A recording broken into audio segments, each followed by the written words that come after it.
The history of creation. In the beginning, God created the heavens and the earth. The earth was without form and void, and darkness was on the face of the deep. And the Spirit of God was hovering over the face of the waters. Then God said, "Let there be light." And there was light. And God saw the light, that it was good. And God divided the light from the darkness. God called the light day, and the darkness he called night. So the evening and the morning were the first day. Then God said, "Let there be a firmament in the midst of the waters, and let it divide the waters from the waters." Thus God made the firmament, and divided the waters which were under the firmament from the waters which were above the firmament, and it was so. And God called the firmament heaven. So the evening and the morning were the second day.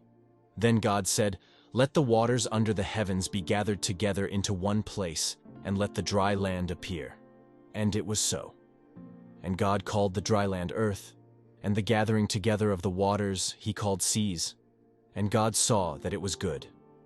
Then God said, "Let the earth bring forth grass, the herb that yields seed, and the fruit tree that yields fruit according to its kind, whose seed is in itself on the earth." And it was so.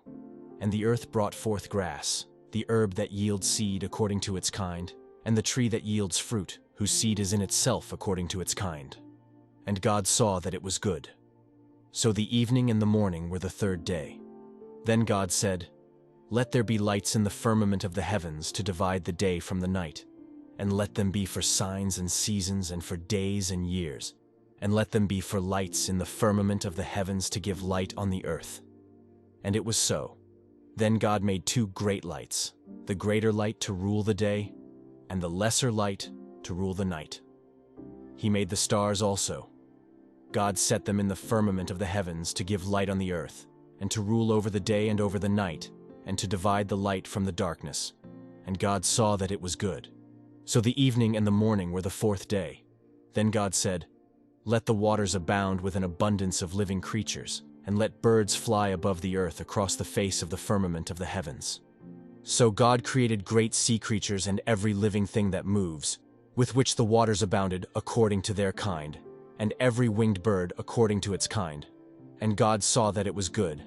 And God blessed them, saying, "Be fruitful and multiply, and fill the waters in the seas, and let birds multiply on the earth." So the evening and the morning were the fifth day.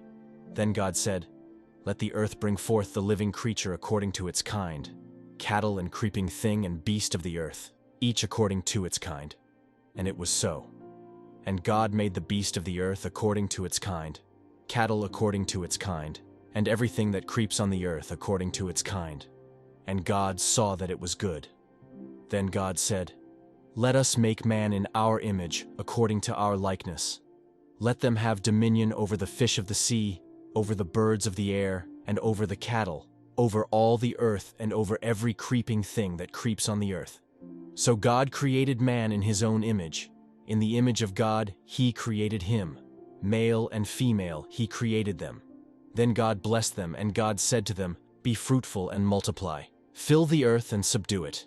Have dominion over the fish of the sea, over the birds of the air, and over every living thing that moves on the earth." And God said, "See, I have given you every herb that yields seed which is on the face of all the earth, and every tree whose fruit yields seed. To you it shall be for food. Also, to every beast of the earth, to every bird of the air, and to everything that creeps on the earth, in which there is life, I have given every green herb for food." And it was so. Then God saw everything that he had made, and indeed it was very good. So the evening and the morning were the sixth day. The Garden of Eden. Thus the heavens and the earth, and all the host of them, were finished. And on the seventh day God ended his work which he had done, and he rested on the seventh day from all his work which he had done. Then God blessed the seventh day and sanctified it, because in it he rested from all his work which God had created and made. This is the history of the heavens and the earth when they were created. In the day that the Lord God made the earth and the heavens, before any plant of the field was in the earth, and before any herb of the field had grown, for the Lord God had not caused it to rain on the earth, and there was no man to till the ground. But a mist went up from the earth and watered the whole face of the ground, And the Lord God formed man of the dust of the ground, and breathed into his nostrils the breath of life, and man became a living being. Life in God's garden. The Lord God planted a garden eastward in Eden, and there he put the man whom he had formed. And out of the ground the Lord God made every tree grow that is pleasant to the sight and good for food. The tree of life was also in the midst of the garden, and the tree of the knowledge of good and evil. Now a river went out of Eden to water the garden, and from there it parted and became 4 riverheads. The name of the first is Pishon. It is the one which skirts the whole land of Havilah, where there is gold, and the gold of that land is good. Bdellium and the onyx stone are there. The name of the second river is Gihon. It is the one which goes around the whole land of Cush. The name of the third river is Hiddekel. It is the one which goes toward the east of Assyria. The fourth river is the Euphrates. Then the Lord God took the man and put him in the Garden of Eden to tend and keep it. And the Lord God commanded the man, saying, "Of every tree of the garden you may freely eat, but of the tree of the knowledge of good and evil you shall not eat, for in the day that you eat of it you shall surely die." And the Lord God said, "It is not good that man should be alone. I will make him a helper comparable to him."